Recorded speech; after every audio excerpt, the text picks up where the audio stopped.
What society sees as a successful person looks nothing like me.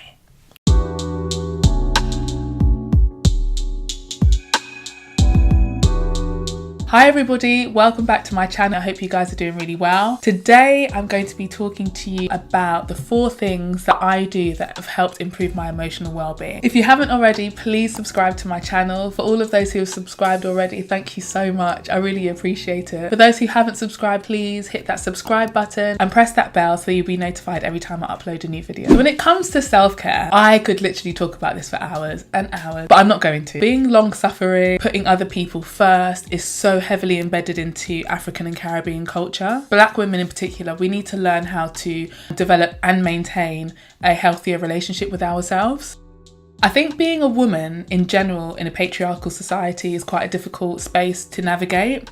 So when you add racism on top of that, and sexism and colourism and hair-isms and body image, when you add all of those things in, for Black women in particular, our bodies can be a very difficult space to occupy. We're fighting fires both inside and outside of our culture. If we just look at the narratives that we see, the messaging that we see every single day, it's just difficult. Let me do a quick experiment. If I was to type in successful person, let's see. Okay, so we have white man, looks like maybe a white woman, white man, oh, black man. 2019, here we come. Another black man. White man, white woman. Okay. White man. So you see where I'm going with this. What society sees as a successful person looks nothing like me. So the first thing that I would say that really helps me is that I limit the amount of time that I spend with people who either question or don't understand my lived experience. So for example, I'm a black woman and all the jobs that I've had after I've left university, I'm usually one of very few minority women. That experience alone can be very difficult, just always being the odd one out, always being the one who's different, especially in your early 20s. I was still trying to figure out how to be comfortable in my own skin, and trying to do that whilst being in a place where I can see that I'm very different and people let me know that I'm very different is very, very, very taxing. So if I then come home or I have people around me who are telling me that I'm oversensitive, oh no, they probably didn't mean that, or no, it's not that big of a deal. I personally cannot be around people like that. One or two things happen. I'm either going to assimilate and become like the group that I'm in order to avoid criticism, in order to just fit in and just kind of like hide and not be the odd one out, or I'm going to internalize my feelings and make it my fault, when actually I have the right to feel how I want to feel, and my experience is very real. So for me personally, I had to stay away from people who would question it, or just stay away from people who just don't get it. And especially if you're around people who don't understand what it feels like to have to be very strategic about what you say, how you conduct yourself, the way you present yourself, what and who you represent. For people who don't understand what it's like, I don't want to spend time with you. I'm in a space where people don't understand me. I don't want to then be in a more intimate space with family and friends and they don't understand either. I just prefer to be around people who just get it. And if you don't get it, who are trying to understand. The second thing that I would suggest, which really helped me, is seeking either professional or spiritual therapy or counselling. I know this is very taboo because Black people, this is what we like to do. One or two things when it comes to problems. We like to pray it away. Please forgive me for any sins in which I committed, those I know of and those I don't know of, Lord. Lord, please forgive me for beating this bitch ass. Or we sweep it under the carpet. Oh, we love that one. That's our favourite one. We sweep it under the carpet and we just hope that somehow, if we ignore it, it will all go away. I went into therapy 3 years ago, maybe. I'll be honest, guys, one of the most difficult things I've had to do, it's that unlearning process. It's that understanding process of like, oh, so this is why I do this. And it's because of that. It's not an easy process to go through. Very difficult, but so beneficial. The person that I was previous to going into therapy and the person that I am now, I wouldn't say it's like night and day, but it's a vast improvement. It's like Gina 2.0. So So people may not notice it. I notice it. I know what my mind is like now and what it was like previously. So for those of you who are spiritual or you have a particular religion, just meditate on the words of your religious leader. So for example, if you're a Christian, meditate on like scriptures in the Bible, like I'm as likely to reject my people as I am to abolish the laws of nature. Or if I could count all of the precious thoughts that God has towards me, there would be more than the sand of the sea. If they ask me where I got the wounds on my hands from, I would tell them it was in the house of my friends. Meditate on things like that, things that are going to uplift you, that make you feel loved, that make you feel appreciated, that make you feel cared for. So the next thing is journaling. I honestly could do a whole video on how to effectively journal.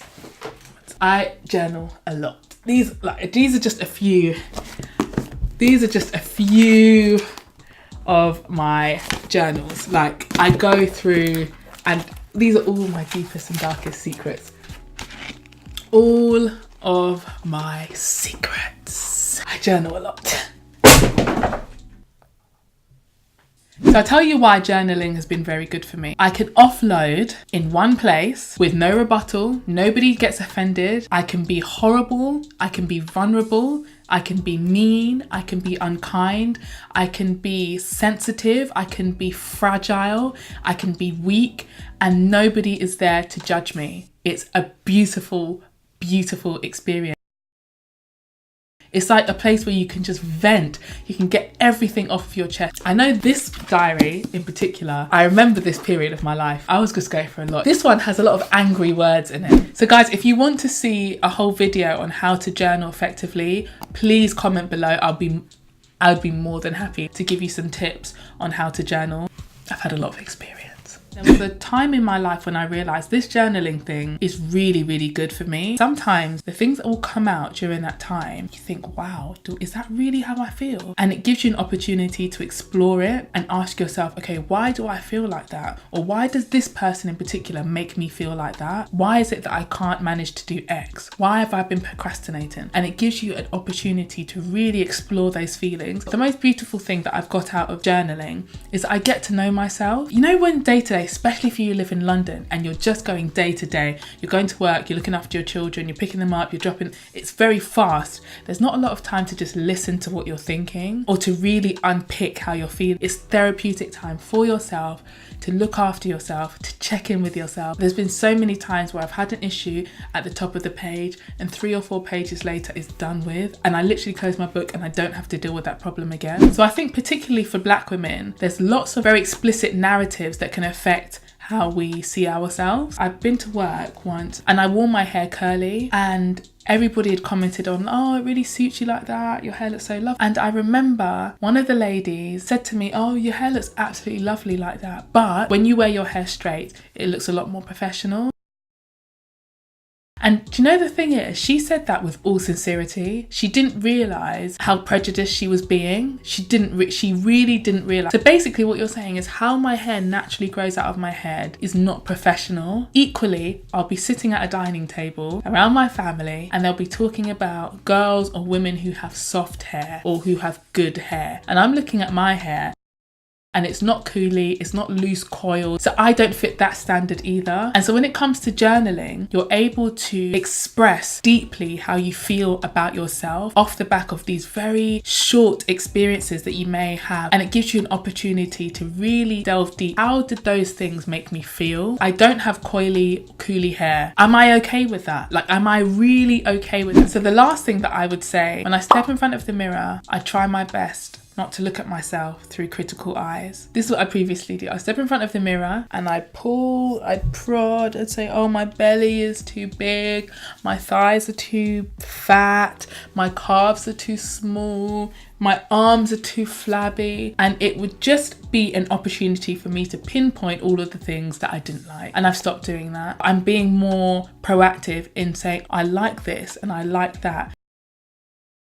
Before I leave the house in the morning, there's a mirror by my front door, and I make sure that I look in the mirror and I feel good. I want to feel presentable. I want to feel beautiful, not because I've got makeup on or whatever, but I just want to feel good in myself, that I've made an effort to present well. Learn to just love the bodies that we're in and focus more on keeping it healthy as opposed to like making it look good. Black men, you have a massive role to play in how the black women around you see themselves. Whether you directly or indirectly say it, oftentimes the women around you know how you feel about women who look like them. He's like a friend of a friend of a friend. Once was bigging up his wife on Instagram, and I thought, oh, that's such a lovely post. So she's got very like thick hair. He was bigging her up, saying like how nice her hair was. But instead of just saying like she has beautiful hair, which she does, he was saying there's no nappy hair around here, only good hair. And I remember thinking, wow, now I really know how you feel. You might not come out and say, I don't like women with very curly hair, but in how you word things, in the posts that you choose to like, we can see what you find attractive, what you find desirable. So for black men, personally, I think you guys have a lot more work to do in encouraging your own women,